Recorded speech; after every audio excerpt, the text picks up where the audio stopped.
Africa's Long Reign, a legacy unraveled. In the first episode of African Leaders series, Kilimanjaro News Network focuses on top 10 longest-serving African leaders. We examine their reigns, lives and legacies. These are the figures who carved their names into history, their tenures shaping the destinies of millions. But were they heroes or villains? Let's unpack their stories, spark debate, and leave no stone unturned. Our journey begins with Teodoro Obiang Nguema, who has ruled Equatorial Guinea with the iron fist for over 43 years. He ascended through a 1979 coup, promising prosperity. Oil wealth flowed, but so did accusations of authoritarianism and human rights abuses. While supporters laud his development projects, critics cry foul at his iron grip on power and questionable family dynasty. It is widely expected that his flamboyant son will succeed him. Teodoro Obiang, also known as Teodorin, is the son of President Teodoro Obiang Nguema.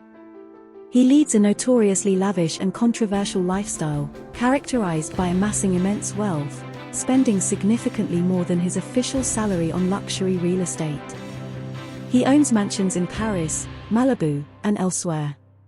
He has a collection of cars like Bugattis and Ferraris. He has extravagant collections, acquiring art, Michael Jackson memorabilia, and a crystal-covered glove. Teodorin currently serves as Equatorial Guinea's vice president, raising concerns about nepotism and the potential transfer of power within the family. Teodorin's lavish spending has attracted legal scrutiny, leading to conviction in France. He has been served with a 3-year suspended sentence for embezzlement, money laundering, and corruption. He has been sanctioned in the UK. Freezing of assets due to accusations of misappropriating millions. Seizure of assets in the US. The confiscation of a Malibu mansion and other valuables. Teodorin's lifestyle stands in stark contrast to the poverty faced by most Equatorial Guineans, prompting criticisms of corruption and inequality. But Obiang isn't alone in his longevity. Meet his next-door neighbor Paul Biya of Cameroon, president for 40 years. Biya inherited a buoyant economy from his predecessor Amadou Ahidjo, who was among one of first Africa's presidents to resign his position and conducted a peaceful transfer of power. Biya came to power on the back of a prosperous economy promising reform, but his reign shifted towards extended term limits, fraudulent elections, and general economic decline. Paul Biya is arguably Africa's worst president in history. His regime is solidly backed by France. Biya's initial promises of democratization never fully materialized. He has clung to power through constitutional changes and repression of dissent, leading to accusations of authoritarianism and undermining democratic institutions. Biya's government's 40 years reign has been characterized by various human rights abuses, including arbitrary arrests, torture, and crackdowns on peaceful protests, particularly in response to the Anglophone crisis and Boko Haram insurgency in the north.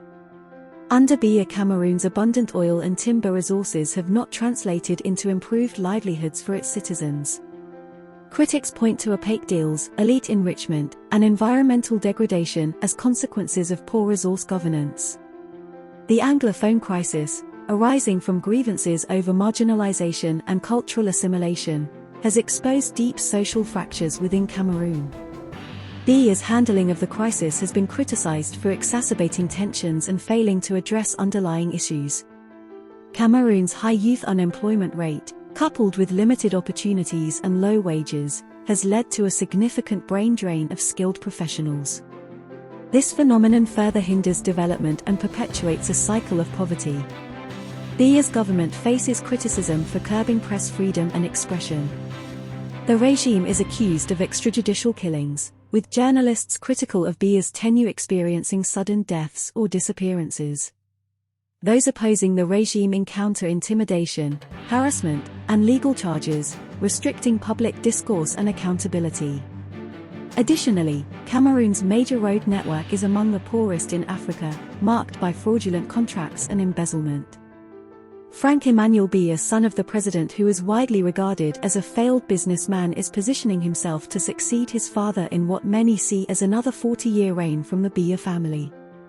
Frank Biya received his primary and secondary education in Cameroon before moving to the United States for higher studies.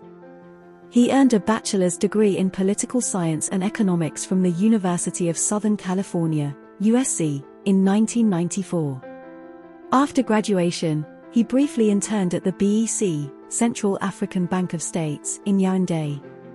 He's involved in various sectors, including forestry. He owns and operates a forestry company called La Foresterie de l'Est. He has investments in real estate properties in Cameroon and abroad. He co-owns a luxury hotel in Yaoundé called La Villa des Fêtes. He's involved in several technology startups, focusing on areas like mobile payments and e-commerce. While Frank Biya hasn't officially declared his candidacy for the top job, there's speculation about his potential involvement as he continues to make high-profile outings including Emmanuel Macron and local leaders in the north of the country, and is widely thought to have the backing of the military.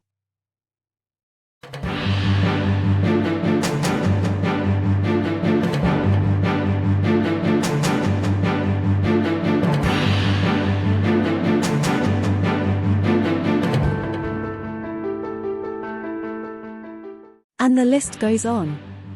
From Denis Sassou-Nguesso's 38-year balancing act in the Republic of Congo, marked by both stability and accusations of electoral manipulation, to Yoweri Museveni's 36-year rule in Uganda, initially praised for ending civil war and now taking a strong stance against gay marriage, each story is a complex tapestry woven with triumphs and controversies. Here's the rest of the roll call: Denis Sassou-Nguesso, Republic of Congo; Yoweri Museveni, Uganda; King Mswati III, Eswatini; Muammar Gaddafi, Libya; Hastings Banda, Malawi; Omar Bongo Ondimba, Gabon; Félix Houphouët-Boigny, Ivory Coast; and Gnassingbé Eyadéma, Togo. But it's not just about the men in power. Take King Mswati III, the absolute monarch of Eswatini, reigning for 36 years. While cultural preservation and social welfare initiatives find supporters, limitations on political and individual freedoms spark heated debates. Can tradition and democracy find common ground? And who can forget Muammar Gaddafi, Libya's enigmatic leader for 42 years? He modernized his nation, funded social programs, but also crushed dissent and was accused by the West of sponsoring international terrorism. His flamboyant personality left the world both fascinated and tantalized. He advocated for Pan-Africanism.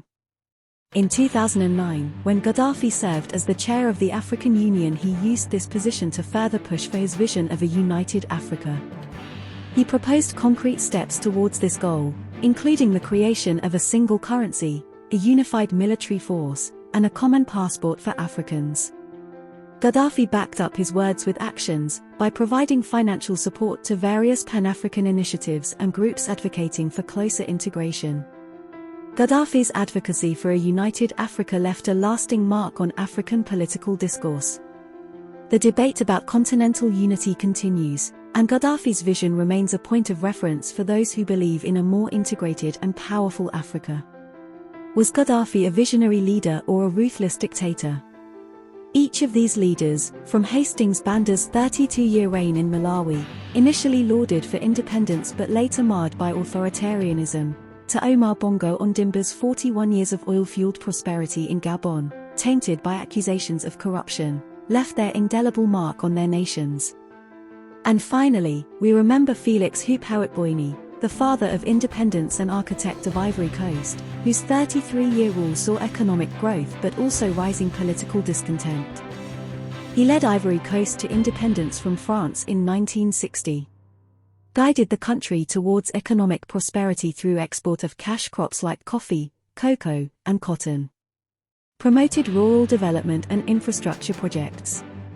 Played a key role in establishing regional cooperation through organizations like UEMOA. Served as a mediator in regional conflicts, earning respect internationally. Became a respected figure on the African and international stage. He made Abidjan the Paris of Africa, and who can forget his landmark project, the Basilica of Our Lady of Peace, located in Yamoussoukro, the administrative capital. This basilica holds the title of the largest church in the world based on floor area. Its neo-Renaissance and Baroque architecture stands out in the Ivorian landscape. Our journey through Africa's long reigns ends here, but the questions, the debates, they have just begun. Kilimanjaro News Network would like to hear from you directly. Join the conversation. Were these leaders heroes or villains? Let the conversation begin. Send us your messages. Remember to like, share, and subscribe to Kilimanjaro News Network, the authentic voice of Africa. Kilimanjaro News Network broadcasts in Swahili, Arabic, English, and French.